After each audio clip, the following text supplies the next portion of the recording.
നമസ്കാരം. ഉച്ചവാർത്ത ആരംഭിക്കുന്നു. ആദ്യം പ്രധാന തലക്കെട്ടുകൾ.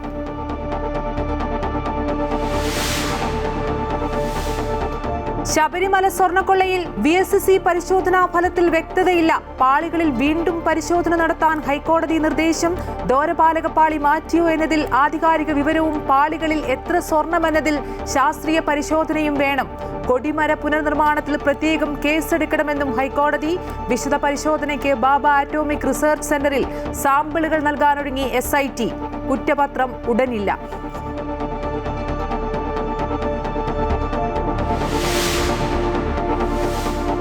കേരളത്തിൽ തുടർഭരണം നല്ലതല്ലെന്ന K. സച്ചിദാനന്ദന്റെ പ്രസ്താവന ചൂടേറിയ ചർച്ചയാക്കി രാഷ്ട്രീയ കേരളം. പ്രസ്താവന തള്ളി MV ഗോവിന്ദൻ അടക്കം CPM നേതാക്കൾ രംഗത്ത്. കേരളത്തിന്റെ പൊതുവികാരമെന്ന് VD സതീശൻ. തുടർഭരണത്തെ എതിർത്ത് സാറാ ജോസഫും രംഗത്ത്.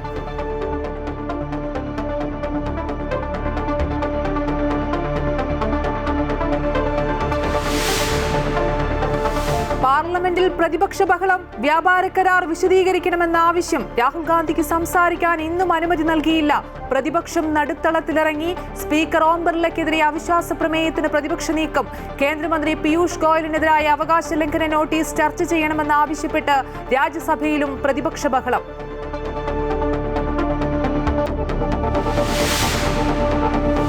അനധികൃത സ്വത്ത് സമ്പാദന കേസിൽ മുൻ മന്ത്രി VS ശിവകുമാറിന് വിജിലൻസിന്റെ ക്ലീൻ ചിറ്റ്. ശിവകുമാറിന്റെ ഡ്രൈവറും 2 സുഹൃത്തുക്കളും വരവിൽ കവിഞ്ഞ സ്വത്ത് സമ്പാദിച്ചുവെന്ന് വിജിലൻസ് റിപ്പോർട്ട്. ED അന്വേഷണത്തിന് ശുപാർശ. 10 വർഷത്തോളമായി തനിക്കെതിരെ നടന്ന രാഷ്ട്രീയ പ്രേരിതമായ കേസിൽ സത്യം തെളിഞ്ഞെന്ന് VS ശിവകുമാർ.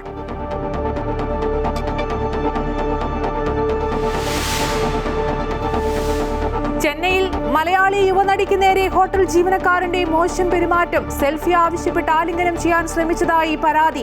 നാഗപട്ടണം സ്വദേശി സയ്യിദ് അഫ്രീദി പിടിയിൽ. കൊച്ചി ബിനാലയിൽ പങ്കെടുക്കാനെത്തിയ വിദേശ കലാകാരിക്കെതിരെ ലൈംഗികാതിക്രമമെന്ന് പരാതി നൽകിയത് തായ്ലൻഡ് സ്വദേശിനി. തിരുവല്ല സ്പാ ബലാത്സംഗ കേസിൽ പ്രതി നിരണം സ്വദേശിയായ വരുൺ കസ്റ്റഡിയിൽ.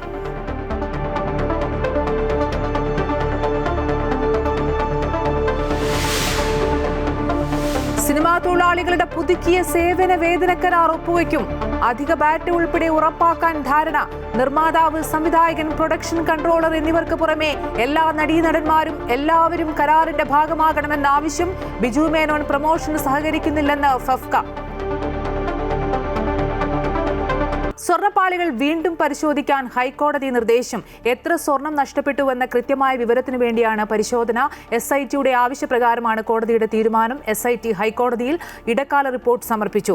നഷ്ടപ്പെട്ട സ്വർണത്തിന്റെ അളവ് കൃത്യമായി അറിയണമെങ്കിൽ കൂടുതൽ സാങ്കേതിക പരിശോധന ആവശ്യമെന്ന് റിപ്പോർട്ട്. സ്വർണ്ണപ്പാളികളുടെ കൂടുതൽ സാമ്പിളുകൾ ശേഖരിച്ച് മുംബൈയിലെ ബാബ ആറ്റോമിക് റിസർച്ച് സെന്ററിലേക്ക് അയക്കാനാണ് തീരുമാനം. വിവരങ്ങളുമായി കൊച്ചിയിൽ നിന്നും അഡ്വക്കേറ്റ് രാജേഷ് ചേരുന്നു. രാജേഷ്, ഇന്ന് SIT ഹൈക്കോടതിയിൽ ഇടക്കാല റിപ്പോർട്ട് സമർപ്പിച്ചിരുന്നു. അതിൽ SITക്ക് ഒരു ആശയക്കുഴപ്പമുണ്ട് ഈ സ്വർണം നഷ്ടപ്പെട്ടതിൽ. അതുകൊണ്ട് തന്നെ കുറ്റപത്രം വൈകാനുള്ള സാധ്യതയും നമുക്ക് മനസ്സിലാകുന്നുണ്ട്. ഈ സ്വർണ്ണപ്പാളികൾ വീണ്ടും പരിശോധിക്കാനാണ് ഹൈക്കോടതി ഇപ്പോൾ നിർദ്ദേശം നൽകിയിട്ടുള്ളത്. തീർച്ചയായും ഇതിനകത്ത് പ്രധാനപ്പെട്ട ഒരു കാര്യം എന്ന് പറഞ്ഞാൽ ഇത് ഒരു ആസൂത്രിത കുറ്റകൃത്യമാണ് നടന്നിട്ടുള്ളതെന്ന് ഹൈക്കോടതിക്കും ബോധ്യമുണ്ട്, SITക്കും ബോധ്യമുണ്ട്. പക്ഷേ ഈ ആസൂത്രിത കുറ്റകൃത്യം എന്ന് പറയുമ്പോൾ ഇവർ ഇതിൽ ഏത് രീതിയിലാണ് ഇത് നടത്തിയിട്ടുള്ളതെന്നുള്ള അന്വേഷണത്തിൽ ഒരു തെളിവ് വരുന്നില്ല. അതായത് SITക്ക് കാര്യങ്ങളൊക്കെ ബോധ്യപ്പെട്ടിട്ടുണ്ടെങ്കിലും അത് വ്യക്തമായി കോടതിയിൽ തെളിയിക്കുവാനുള്ള ഒരു രേഖ അല്ലെങ്കിൽ ഒരു തെളിവ് അല്ലെങ്കിൽ ഈ പറഞ്ഞ സ്വർണം എത്ര സ്വർണം നഷ്ടപ്പെട്ടിട്ടുണ്ട്. ഇപ്പോൾ ഇവരുടെ മൊഴിയിൽ നിന്ന് കിട്ടുന്നതിനേക്കാളും ഇരട്ടിയിലധികം സ്വർണം നഷ്ടപ്പെട്ടു എന്നാണ് SIT മനസ്സിലാക്കിയിട്ടുള്ളത്. ഇത് SITയുടെ അന്വേഷണത്തിൽ കിട്ടിയതാണ്. പക്ഷേ അതിന് തെളിവുകളില്ല. പ്രധാനമായും ഈ മെർക്കുറി ഉൾപ്പെടുത്തിക്കൊണ്ട് ദ്വാരപാലകപ്പാളിയിലും അല്ലെങ്കിൽ ഈ ശബരിമല അയ്യപ്പന്റെ വാതിലിലും ഈ വാതിൽ പാളികളിലും ദ്വാരപാലക ശില്പത്തിലും ഇത്രയും കാര്യങ്ങൾ മെർക്കുറി ഉൾപ്പെടുത്തി ചെയ്തു. പക്ഷെ ഇവിടെ ഒരു അവ്യക്തത വരികയാണ്. VSSയുടെ പരിശോധനയിൽ അത്രയും മെർക്കുറിയുടെ സാന്നിധ്യം പല സ്ഥലത്തും കാണുന്നില്ല. അപ്പൊ SITക്ക് ഒരു സംശയം വരികയാണ്. ഇതിൽ ഈ പാളികൾ കൊണ്ടുപോയിട്ട് ചെമ്പ് പാളികൾ ഉൾപ്പെടെ ഇവര് വേറെ തരത്തിൽ മാറ്റിയിട്ട് പുതിയ പാളികളാണോ ഇവിടെ സമർപ്പിച്ചതെന്നുള്ളതാണ് ഇപ്പോഴത്തെ ഒരു സംശയം. ഈ സംശയമാണ് SIT ഹൈക്കോടതി ഡിവിഷൻ ബെഞ്ചിന്റെ മുമ്പിൽ വെച്ചുള്ളത്. ഡിവിഷൻ ബെഞ്ച് ഇക്കാര്യത്തിൽ കൂടുതൽ വ്യക്തത വരുത്തുവാൻ വേണ്ടി, കാരണം VSSCയുടെ റിപ്പോർട്ട് വ്യക്തമല്ല എന്നുള്ളതും അതിൽ കൂടുതൽ വ്യക്തത വേണമെന്നും ഹൈക്കോടതി നേരത്തെ തന്നെ ഒരു ഉത്തരവിട്ടിട്ടുള്ളതാണ്. ഇപ്പൊ ഈ ഇടക്കാല ഉത്തരവിൽ കൂടുതൽ പരിശോധന നടത്തി, കൂടുതൽ സ്വർണ്ണപ്പാളികൾ പരിശോധന നടത്തി ഇക്കാര്യത്തിൽ ഏതെങ്കിലും തരത്തിൽ മായം കലർന്നിട്ടുണ്ടോ അല്ലെങ്കിൽ പുതിയ പാളികളാണോ സമർപ്പിച്ചത്. ഈ പുതിയ പാളികളാണോ സമർപ്പിച്ചത് എന്ന് പറയുമ്പോൾ വളരെ പ്രധാനമായിട്ടുള്ള ഒരു കാര്യമുണ്ട്. നിലവിൽ ഉണ്ടായിരുന്ന പാളികൾ അല്ലെങ്കിൽ വാതിൽ പാളികൾ അല്ലെങ്കിൽ ദ്വാരപാലക ശില്പങ്ങൾ അത് ആത്മീയ രീതിയിൽ ഇവർ വിൽപ്പന നടത്തിയോ എന്നുള്ളൊരു ചോദ്യം കൂടി അവിടെ വരുന്നുണ്ട്. ഇത് ഏത് സ്ഥലത്ത് പോയി? ഈ തൊണ്ടി മുതൽ ഇതുവരെ SITക്ക് കണ്ടെത്താൻ പറ്റിയിട്ടില്ല. ഒരു നിയമപരമായ വിലയിരുത്തൽ എന്നുള്ള രീതിയിൽ പറയുകയാണെങ്കിൽ ഈ തൊണ്ടി മുതൽ കണ്ടെത്താൻ പറ്റിയില്ലെങ്കിൽ ഈ കേസിലെ പ്രതികളെല്ലാം ശിക്ഷിക്കപ്പെടാതെ പോകും നിയമപരമായി. മറ്റൊന്ന്, ഈ തൊണ്ടി മുതൽ കണ്ടെത്താൻ SITക്ക് പറ്റും. ശരി, ശബരിമല സ്വർണ്ണക്കൊള്ളയിൽ VSSC പരിശോധനാ ഫലത്തിൽ വ്യക്തതയില്ല. പാളികളിൽ വീണ്ടും പരിശോധന നടത്താൻ ഹൈക്കോടതി നിർദ്ദേശം നൽകിയിരിക്കുകയാണ്. SITയുടെ ഇടക്കാല റിപ്പോർട്ടിൽ SIT ഇപ്പോഴും ഒരു ആശയക്കുഴപ്പം പ്രകടിപ്പിക്കുന്നുണ്ട്. ദ്വാരപാലക പാളി മാറ്റിയോ എന്നതിൽ ആധികാരിക വിവരവും പാളികളിൽ എത്ര സ്വർണം എന്നതിൽ ശാസ്ത്രീയ പരിശോധനയും വേണമെന്നാണ് ഹൈക്കോടതി നിർദ്ദേശിച്ചിട്ടുള്ളത്. ഇന്ന് ഹൈക്കോടതിയിൽ നിന്നുണ്ടായ ഒരു പ്രധാനപ്പെട്ട മറ്റൊന്ന്, ഈ കൊടിമര പുനർനിർമ്മാണത്തിൽ പ്രത്യേകം കേസെടുക്കണമെന്ന് ഹൈക്കോടതി ആവശ്യപ്പെട്ടിട്ടുണ്ട്. അങ്ങനെയാണെങ്കിൽ 2017 UDF ഭരണസമിതിയിലേക്കൊക്കെ ഈ അന്വേഷണം നീളുമെന്നാണ് മനസ്സിലാക്കാൻ കഴിയുന്നത്. എന്തായാലും കൊച്ചിയിൽ നിന്ന് വിശദാംശങ്ങൾ നൽകുകയായിരുന്നു അഡ്വക്കേറ്റ് രാജേഷ്. ശബരിമല സ്വർണ്ണക്കൊള്ള കേസിൽ തന്ത്രി കണ്ഠരര് രാജീവരുടെ ജാമ്യാപേക്ഷകൾ കൊല്ലം വിജിലൻസ് കോടതി പരിഗണിക്കുന്നു. 2 കേസുകളിലെയും ജാമ്യാപേക്ഷയിൽ വിശദമായ വാദം കേൾക്കും. അതേസമയം തിരുവിതാംകൂർ ദേവസ്വം ബോർഡ് മുൻ പ്രസിഡന്റും മുൻ കമ്മീഷണറുമായ N. വാസുവിന്റെ ജാമ്യാപേക്ഷയിൽ കൊല്ലം വിജിലൻസ് കോടതി നാളെ വാദം കേൾക്കും. അറസ്റ്റിലായി 90 ദിവസം ഇന്നലെ പൂർത്തിയായിട്ടും കുറ്റപത്രം സമർപ്പിക്കാത്ത സാഹചര്യത്തിൽ സ്വാഭാവിക ജാമ്യത്തിനാണ് വാസു ജാമ്യഹർജി നൽകിയത്. കട്ടിളപ്പാളി കേസിലാണ് N. വാസു പ്രതിയായിട്ടുള്ളത്. ശബരിമലയിൽ കഴിഞ്ഞ തീർത്ഥാടന കാലത്തെ പണമിടപാടിൽ ദുരൂഹത. ഡ്യൂട്ടിക്കെത്തിയ ചില താൽക്കാലിക ജീവനക്കാരും ദേവസ്വം ജീവനക്കാരും ലക്ഷക്കണക്കിന് രൂപ വീട്ടിലേക്ക് അയച്ചതായി കണ്ടെത്തൽ. ബാങ്കിലൂടെയും പോസ്റ്റ് ഓഫീസിലൂടെയും പണം കൈമാറിയ 100-ലധികം പേർക്കെതിരെ ദേവസ്വം വിജിലൻസ് അന്വേഷണം ആരംഭിച്ചു. സംഭവത്തിൽ സ്പെഷ്യൽ കമ്മീഷണറും റിപ്പോർട്ട് തേടിയിട്ടുണ്ട്. കഴിഞ്ഞ തീർത്ഥാടന കാലത്ത് സന്നിധാനത്ത് ജോലി ചെയ്തിരുന്ന 100-ലധികം താൽക്കാലിക ജീവനക്കാരാണ് സംശയകരമായ രീതിയിൽ പണമിടപാട് നടത്തിയത്. പ്രതിദിനം 680 രൂപ വേതനത്തിന് ജോലി ചെയ്യുന്ന ഇവർ ലക്ഷക്കണക്കിന് രൂപ ബാങ്കുകൾ വഴിയും പോസ്റ്റ് ഓഫീസ് വഴിയും ബന്ധുക്കൾക്ക് അയച്ചതായാണ് വിജിലൻസിന്റെ കണ്ടെത്തൽ. അസാധാരണമായ ഈ പണമിടപാടുകൾ ശ്രദ്ധയിൽപ്പെട്ട ബാങ്ക് അധികൃതർ നൽകിയ വിവരത്തിന്റെ അടിസ്ഥാനത്തിലാണ് അന്വേഷണം തുടങ്ങിയത്. ഇതേക്കുറിച്ച് വിശദീകരണം നൽകാൻ തിരുവനന്തപുരം വിജിലൻസ് ഓഫീസിൽ ഹാജരാകാൻ ജീവനക്കാരോട് ആവശ്യപ്പെട്ടെങ്കിലും ആരും ഇതുവരെ തയ്യാറായിട്ടില്ല. ഒരു തീർത്ഥാടന കാലയളവിൽ പരമാവധി 40,000 രൂപയിൽ താഴെ മാത്രം വേതനം ലഭിക്കുന്ന സാഹചര്യത്തിലാണ് പലരും ലക്ഷങ്ങൾ നാട്ടിലേക്ക് അയച്ചത്. താൽക്കാലിക ജീവനക്കാർ സന്നിധാനത്തെ മറ്റ് സ്ഥാപനങ്ങളിൽ ജോലി ചെയ്യാൻ പാടില്ലെന്നിരിക്കെ പലരും ഹോട്ടലുകളിലും മറ്റും ജോലിക്ക് പോയിരുന്നതായി കണ്ടെത്തിയിട്ടുണ്ട്. എന്നാൽ ഇത്തരം ജോലികളിലൂടെയും ലക്ഷങ്ങൾ സമ്പാദിക്കാൻ കഴിയില്ലെന്നാണ് വിജിലൻസിന്റെ വിലയിരുത്തൽ. താൽക്കാലിക ജീവനക്കാർക്ക് പുറമെ ചില സ്ഥിരം ജീവനക്കാരും നിരീക്ഷണത്തിലാണ്. സന്നിധാനത്തെ നെയ്ക് കൗണ്ടറുകളിലെ തിരിമറി നേരത്തെ സ്പെഷ്യൽ കമ്മീഷണർ റിപ്പോർട്ട് ചെയ്തിരുന്നു. ഇതിന് പിന്നാലെയാണ് പുതിയ ക്രമക്കേടും പുറത്തുവരുന്നത്. സംഭവം ഗൗരവത്തോടെ കാണുന്ന ദേവസ്വം ബോർഡ് കുറ്റക്കാർക്കെതിരെ കർശന നടപടിയുണ്ടാകുമെന്ന് വ്യക്തമാക്കിയിട്ടുണ്ട്. ശബരിമല സ്പെഷ്യൽ കമ്മീഷണറും വിജിലൻസിനോട് വിശദമായ റിപ്പോർട്ട് ആവശ്യപ്പെട്ടിട്ടുണ്ട്. കാണിക്കപ്പണം അപഹരിക്കപ്പെട്ടതാണോ അതോ മറ്റ് നിയമവിരുദ്ധമായ ഇടപാടുകൾ നടന്നതാണോ എന്നാണ് വിജിലൻസ് പരിശോധിക്കുന്നത്. അന്വേഷണ റിപ്പോർട്ട് ലഭിച്ചാലുടൻ ബോർഡ് തുടർ നടപടികളിലേക്ക് കടക്കും. അമൃത ന്യൂസ്, പത്തനംതിട്ട. അനധികൃത സ്വത്ത് സമ്പാദന കേസിൽ മുൻ മന്ത്രി VS ശിവകുമാറിന് വിജിലൻസിന്റെ ക്ലീൻ ചിറ്റ്. അതേസമയം ശിവകുമാറിന്റെ ഡ്രൈവറും സുഹൃത്തുക്കളുമായ 2 പേരും വരവിൽ കവിഞ്ഞ സ്വത്ത് സമ്പാദിച്ചെന്നാണ് വിജിലൻസിന്റെ കണ്ടെത്തൽ. ആദായ നികുതി വകുപ്പിന്റെ അന്വേഷണത്തിന് വിജിലൻസ് ശുപാർശ ചെയ്തു. ഡ്രൈവറെ പ്രോസിക്യൂട്ട് ചെയ്യാനും നിർദ്ദേശമുണ്ട്. ഉമ്മൻചാണ്ടി സർക്കാരിന്റെ കാലത്ത് മന്ത്രിയായിരുന്ന VS ശിവകുമാർ അനധികൃതമായി സ്വത്ത് സമ്പാദിച്ചു എന്നായിരുന്നു കേസ്. ഏറെ വിവാദമുണ്ടാക്കിയ വിഷയത്തിൽ വിജിലൻസ് അന്വേഷണത്തിനൊടുവിലാണ് ശിവകുമാറിന് ക്ലീൻ ചിറ്റ് നൽകിയിരിക്കുന്നത്. മന്ത്രി എന്ന നിലയിലും MLA MP എന്ന നിലയിലുമുള്ള വരുമാനവും ഭാര്യയുടെ സ്വത്തുമാണ് ശിവകുമാറിനുള്ളതെന്ന് അന്വേഷണത്തിൽ കണ്ടെത്തി. അതേസമയം ശിവകുമാറിന്റെ ഡ്രൈവറിനും 2 സുഹൃത്തുക്കൾക്കുമെതിരെ അന്വേഷണമുണ്ട്. വരവിൽ കവിഞ്ഞ സ്വത്തുക്കൾ ഇവർ മൂവരും സമ്പാദിച്ചതായും ലക്ഷങ്ങളുടെ സ്വത്താണ് അനധികൃതമായി ഉള്ളതെന്നും വിജിലൻസിന്റെ റിപ്പോർട്ടിൽ പറയുന്നു. ഡ്രൈവറെ പ്രോസിക്യൂട്ട് ചെയ്യാനും അനുമതി തേടിയിട്ടുണ്ട്. ശിവകുമാറിന്റെ കൂട്ടാളികളുടെ അനധികൃത സ്വത്ത് സംബന്ധിച്ച് ആദായ നികുതി വകുപ്പിന്റെ പരിശോധനയ്ക്കും വിജിലൻസ് ശുപാർശ ചെയ്തിട്ടുണ്ട്. ശിവകുമാറിന് ക്ലീൻ ചിറ്റ് നൽകിയിട്ടുണ്ടെങ്കിലും ഡ്രൈവർ ഉൾപ്പെടെ അടുപ്പക്കാർ വരവിൽ കവിഞ്ഞ സ്വത്ത് സമ്പാദിച്ചത് ഏത് രീതിയിലാണ് എന്ന കണ്ടെത്തൽ നിർണായകം തന്നെയാണ്. റിപ്പോർട്ട് വിജിലൻസ് സർക്കാരിന് സമർപ്പിച്ചിട്ടുണ്ട്. ഇനി തുടർ നടപടി മുഖ്യമന്ത്രിയാണ് സ്വീകരിക്കേണ്ടത്. തെരഞ്ഞെടുപ്പ് വേളയിലെ വിജിലൻസ് റിപ്പോർട്ട് ശിവകുമാറിന് വ്യക്തിപരമായി ആശ്വാസമെങ്കിലും കൂടെയുള്ളവരുടെ അനധികൃത സ്വത്ത് സമ്പാദനത്തിലെ തുടരന്വേഷണം തിരിച്ചടിയാകാൻ സാധ്യതയുണ്ട്. അമൃത ന്യൂസ്, തിരുവനന്തപുരം. അനധികൃതമായ സ്വത്ത് സമ്പാദന കേസിൽ തനിക്കെതിരെ 10 വർഷക്കാലമായി നടന്നത് രാഷ്ട്രീയ പ്രേരിതമായ കേസാണെന്ന് VS ശിവകുമാർ അമൃത ന്യൂസിനോട് പറഞ്ഞു. തന്റെ ബെനാമി എന്ന് പറയുന്ന ഡ്രൈവർ 1000 സ്ക്വയർ ഫീറ്റ് വീട് വയ്ക്കുക മാത്രമാണ് ചെയ്തതെന്നും ശിവകുമാർ. കേസിന്റെ ഈ കാര്യം ഞാൻ ഇപ്പോൾ അറിഞ്ഞു. അത് യഥാർത്ഥത്തിൽ രാഷ്ട്രീയ പ്രേരിതമായിട്ട് എടുത്ത കേസാണ്. അത് ഇപ്പോ സത്യം തെളിഞ്ഞു. ഒരു പരാതിക്കാരൻ പോലും ഇല്ലാത്ത ഒരു അനോണിമസ് പെറ്റീഷന്റെ പേരിൽ 2016 മുതൽ 10 വർഷം എന്നെ അഴിമതിക്കാരനായി ചിത്രീകരിക്കുന്നതിലേക്ക് വേണ്ടി നടത്തിയ ഒരു രാഷ്ട്രീയ പ്രേരിതമായിട്ടുള്ള ഒരു കേസാണിത്. ഇത് ഞാൻ ഹൈക്കോടതി പോകേണ്ടി വന്നു. ഹൈക്കോടതി പോയിട്ടാണ് ഇവര് അന്വേഷണ റിപ്പോർട്ട് കൊടുത്തത്. അത് നീട്ടി കൊണ്ടുപോയി അടുത്ത തെരഞ്ഞെടുപ്പ് വരെ കൊണ്ടുപോകാൻ വേണ്ടിയുള്ള ഒരു ശ്രമമായിരുന്നു. അതാണ് ഇപ്പോ വന്നിരിക്കുന്നത്.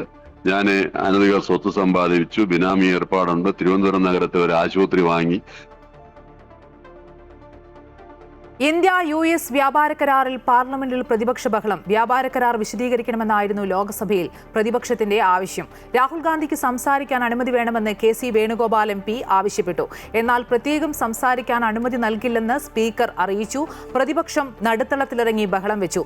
ബഹളത്തെ തുടർന്ന് ലോക്സഭ 12 മണിവരെയും പിന്നീട് 2 മണിവരെയും നിർത്തിവെച്ചു. രാജ്യസഭയിലും പ്രതിപക്ഷ ബഹളം. കേന്ദ്രമന്ത്രി പീയൂഷ് ഗോയലിനെതിരായ അവകാശ ലംഘന നോട്ടീസ് ചർച്ച ചെയ്യണമെന്നായിരുന്നു ആവശ്യം. കരാറിൽ പീയൂഷ് ഗോയൽ മാധ്യമങ്ങൾക്ക് അഭിമുഖം നൽകിയത് അവകാശ ലംഘനമാണെന്നാണ് പ്രതിപക്ഷം ആരോപിക്കുന്നത്. അതിനിടെ ലോക്സഭാ സ്പീക്കർ ഓം ബിർളയ്ക്കെതിരെ അവിശ്വാസ പ്രമേയം കൊണ്ടുവരാനുള്ള നീക്കത്തിലാണ് ഇന്ത്യ സഖ്യം. T20 ലോകകപ്പ് കിരീടം നേടിയ ഇന്ത്യൻ ടീമിനെ പാർലമെന്റ് അഭിനന്ദിച്ചു.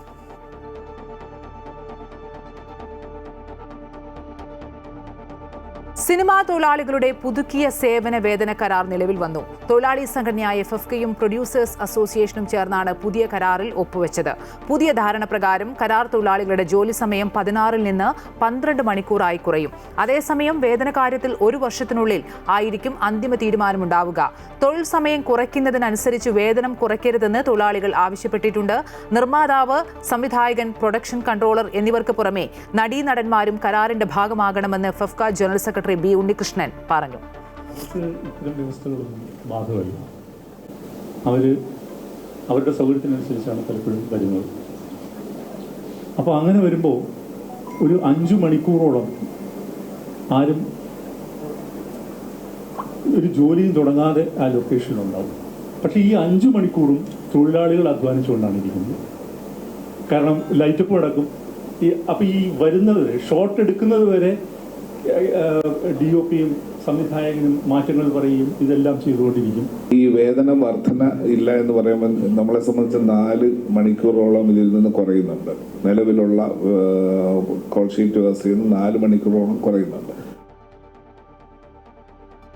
ഹോട്ടൽ മുറിയിൽ മലയാളി യുവനടിയെ യുവാവ് കടന്നാക്രമിക്കാൻ ശ്രമിച്ചതായി പരാതി. നടി ബഹളം വെച്ചപ്പോൾ യുവാവ് മുറിയിൽ നിന്ന് ഇറങ്ങിയോടി.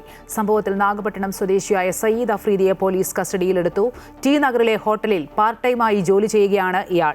പോലീസ് ചോദ്യം ചെയ്യലിൽ ആരോപണം നിഷേധിച്ച യുവാവ് മുറിയിൽ ഭക്ഷണത്തിന്റെ ഓർഡർ എടുക്കാനാണ് പോയതെന്ന് മൊഴി നൽകി. സിനിമാ ഷൂട്ടിംഗുമായി ബന്ധപ്പെട്ടാണ് നടി ചെന്നൈയിലെത്തിയത്. മുറിയിലെ ഫോൺ കേടായത് റിസപ്ഷനിൽ അറിയിച്ചപ്പോഴാണ് ജീവനക്കാരൻ മുറിയിലെത്തിയതെന്നാണ് നടിയുടെ പരാതിയിലുള്ളത്. പത്തനംതിട്ട തിരുവല്ല സ്പാ കൂട്ടബലാത്സംഗ കേസിൽ 1 പ്രതി കൂടി പിടിയിൽ. തിരുവല്ല നിരണം സ്വദേശി വരുണിനെ ആലുവയിൽ നിന്നാണ് പ്രത്യേക അന്വേഷണ സംഘം പിടികൂടിയത്. മുഖ്യപ്രതി സുബിൻ അലക്സാണ്ടറിനെയും മറ്റൊരു പ്രതിയെയും നേരത്തെ പോലീസ് പിടികൂടിയിരുന്നു. ആലുവയിൽ നിന്നും പുലർച്ചെ 1 മണിയോടുകൂടിയാണ് പ്രത്യേക അന്വേഷണ സംഘം തിരുവല്ല നിരണം സ്വദേശി വരുൺകുമാറിനെ പിടികൂടിയത്. ടവർ ലൊക്കേഷൻ കേന്ദ്രീകരിച്ച് നടത്തിയ അന്വേഷണമാണ് നിർണായകമായത്.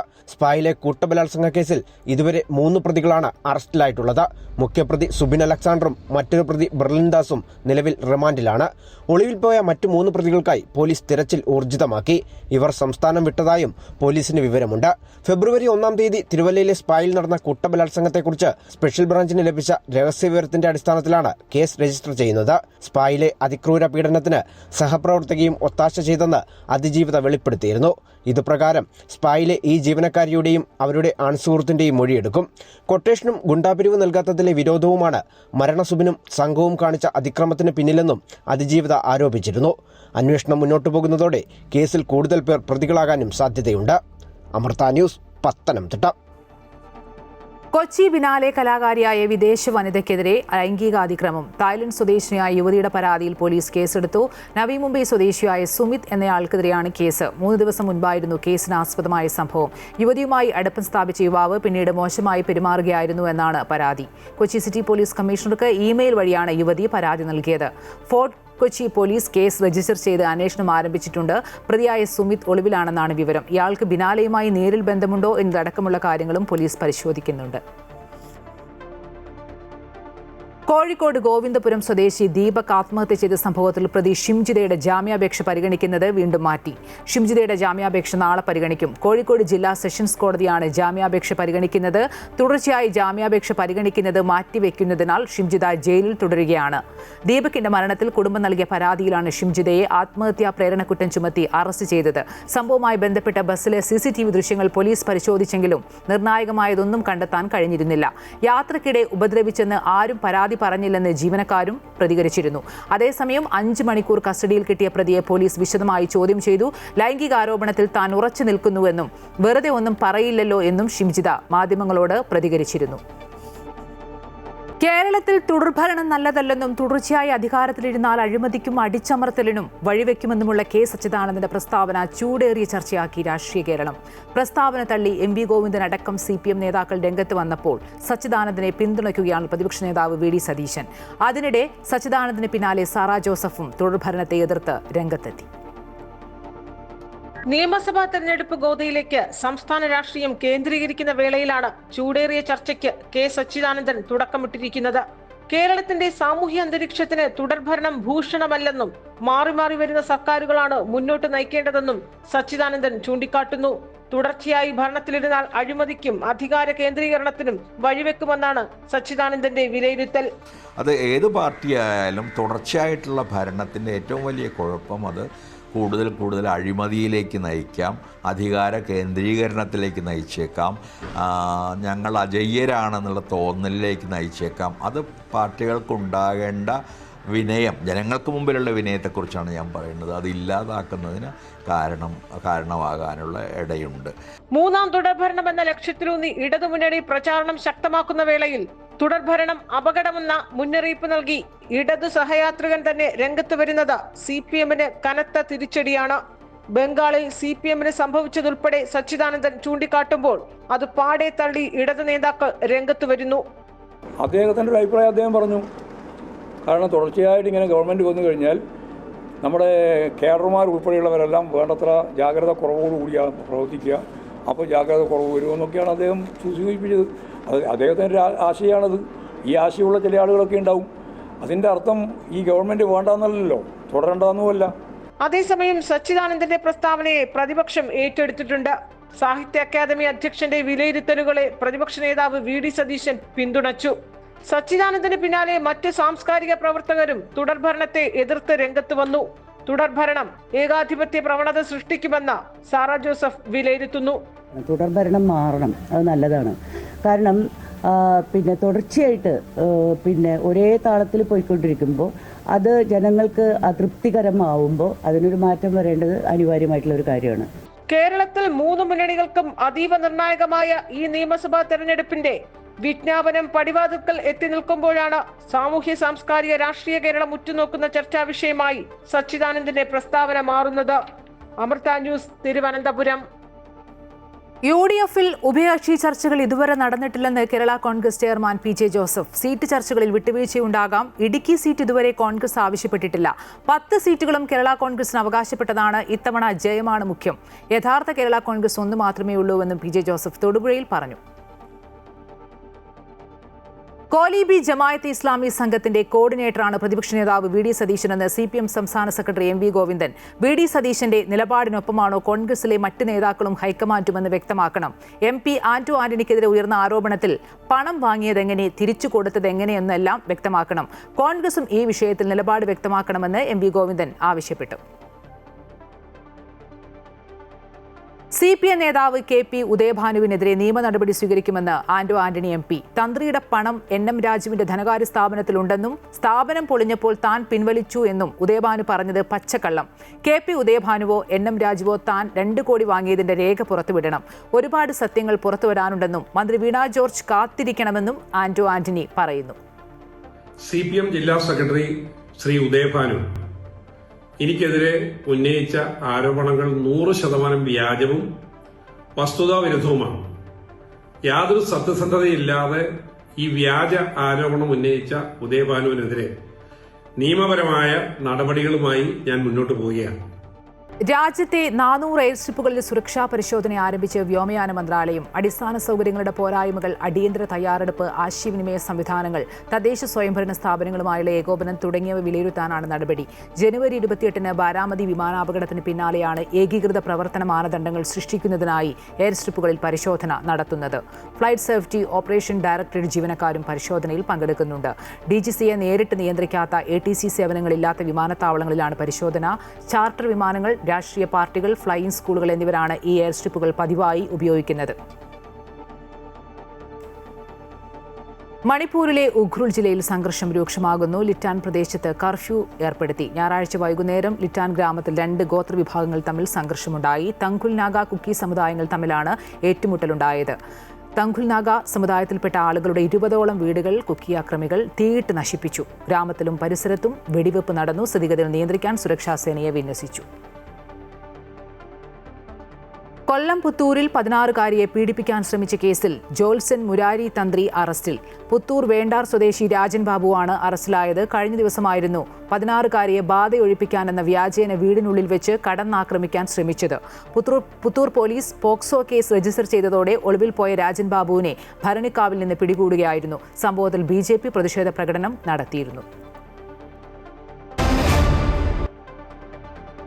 ICC T20 ലോകകപ്പിലെ ഇന്ത്യ-പാകിസ്ഥാൻ മത്സരം ബഹിഷ്കരിക്കാനുള്ള തീരുമാനത്തിൽ നിന്ന് പാക് ക്രിക്കറ്റ് ബോർഡ് പിന്മാറിയേക്കും. അന്താരാഷ്ട്ര ക്രിക്കറ്റ് കൗൺസിലും പാകിസ്ഥാൻ ക്രിക്കറ്റ് ബോർഡും തമ്മിൽ നടത്തിയ നിർണായക ചർച്ചകൾക്കൊടുവിലാണ് മത്സരവുമായി മുന്നോട്ടു പോകാൻ ധാരണയായത്.